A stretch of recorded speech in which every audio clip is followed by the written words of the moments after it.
ሚስቱን ጋር ምን ያደርጋል? ይጣበቃል በሉ። ስለዚህ ከዛሬዋ ቀን ጀምሮ ይሄ ልጅ ከሚስቱ ጋር ተጣብቆ ብታገኙት ኧረ ተላቀቁ እንዳትሉ።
ማስተሳሰባችን ምክንያት ምን ብለን እናስባለን? ምናልባት አሁን ሙሽራውንና ሙሽሪትን ያገናኛችሁ ሰዎች ልጅ ልትኖሩ ትችላላችሁ። በዘመናዊ ቋንቋ ቦታው አይመጥንም እንጂ መቼም ያጣበስኳቸው ብላችሁ የምትናገሩ ማለት ነው።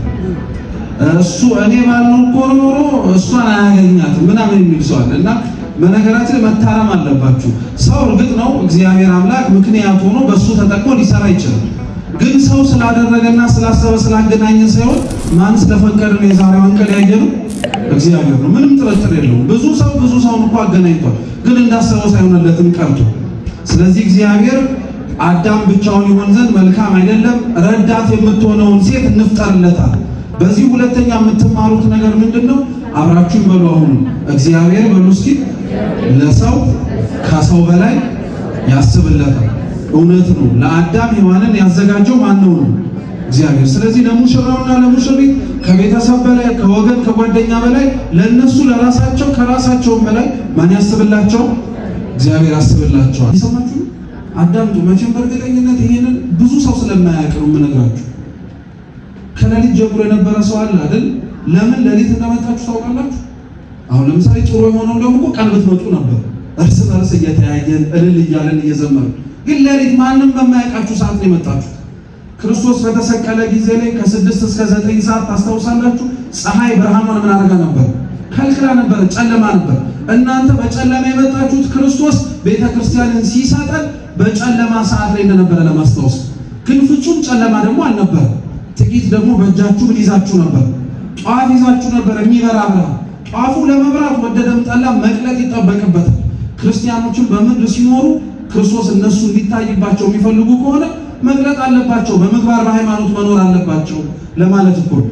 ሌሊት ስትመጡ ከዚህ በፊት ቤተክርስቲያን እንደመጣችሁ አቀባበል የተደረገላችሁ አይደለም።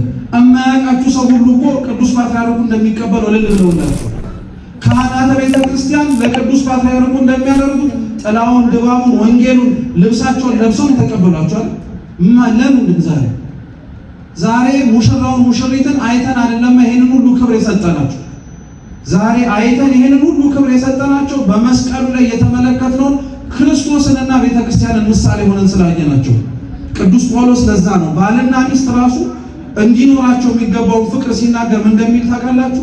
የኤፌሶን መልእክቱ ምዕራፍ 5 ላይ ባሎች ሆይ ክርስቶስ ቤተክርስቲያንን እንደወደዳት እናንተም ሚስቶቻችሁ ምን አድርጉ? ውደዱ። ሚስቶች ሆይ ቤተክርስቲያን ክርስቶስን እንደምትታዘዘው እናንተም በጌታ ለባሎቻችሁ ምን አድርጉ? አያችሁ፣ ባልና ሚስት ሊኖራቸው የሚገባው ፍቅርና መታዘዝ ሰውና ሰው የሚኖራሉ ክርስቶስና ቤተክርስቲያን ያላቸው። ይሄ ሁሉ ክብር የተሰጣቸው ዛሬ ሙሽራውና ሙሽሪት አንቀላፍተው ሐሳባቸውን በእግዚአብሔር ላይ ስለጣሉ እግዚአብሔርን ማከበራቸው እንተዋል። ከሚስቱን ጋር ምን ያደርጋል? ይጣበቃል በሉ። ስለዚህ ከዛሬዋ ቀን ጀምሮ ይሄ ልጅ ከሚስቱ ጋር ተጣብቆ ብታገኙት ኧረ ተላቀቁ እንዳትሉ።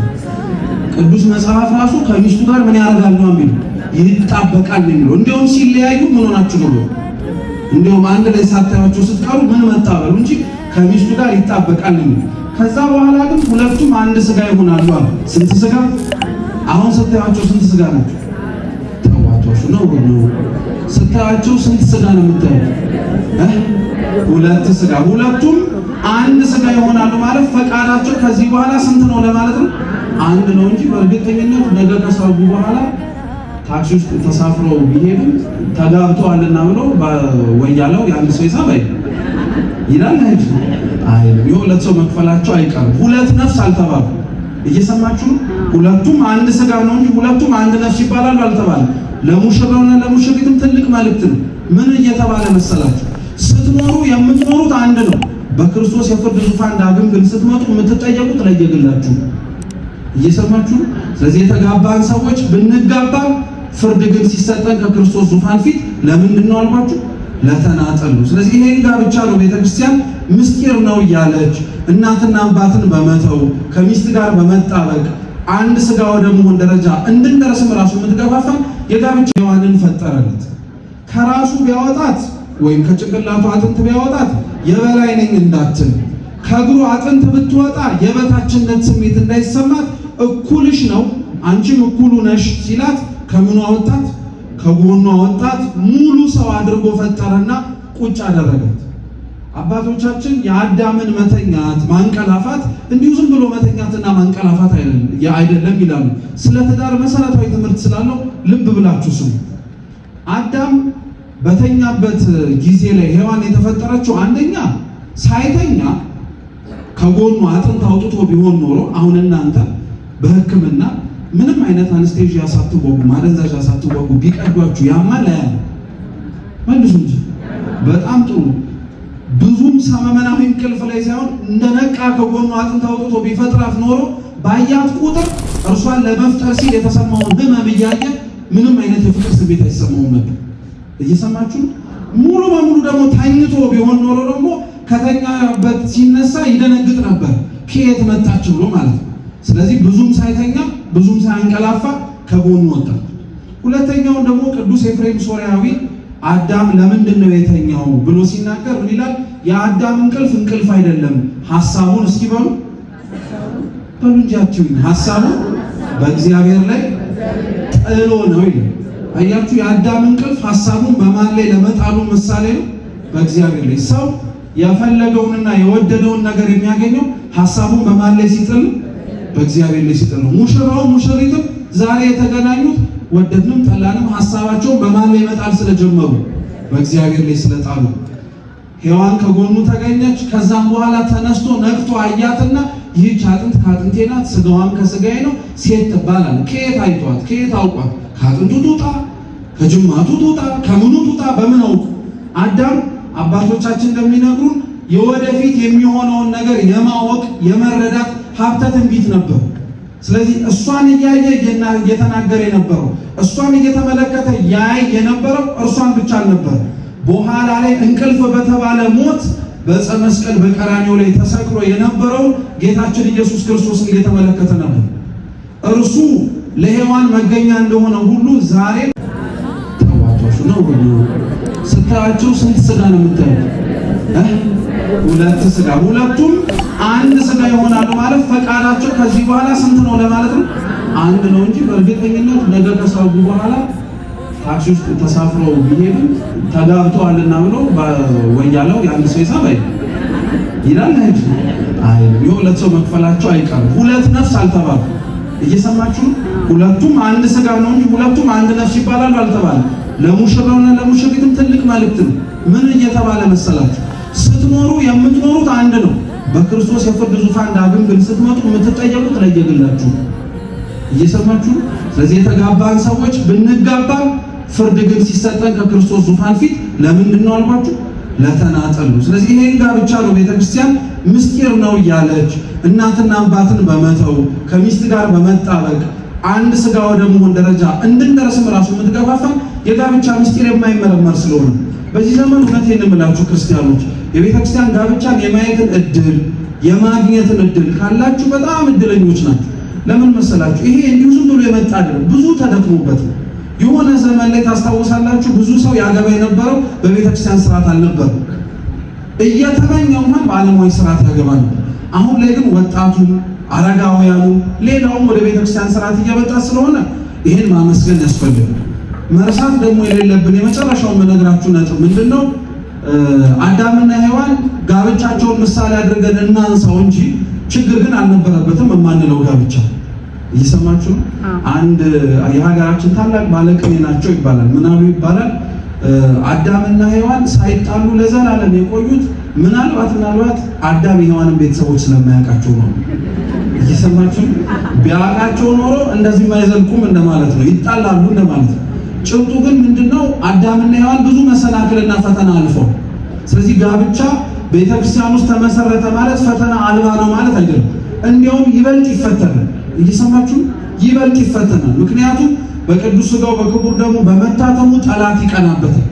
ከነዚህ ከባለትዳሮቹ የሚገኘው ዘር ቤተክርስቲያንን የሚያስምር ሀገርን የሚጠቅም ቅድስና ያለው ሊሆን ይችላል። ይህን እኛ አናውቅም፣ ጠላትም አያውቅም። ግን ሪስኩን መውሰድ አይፈልግም እሱ።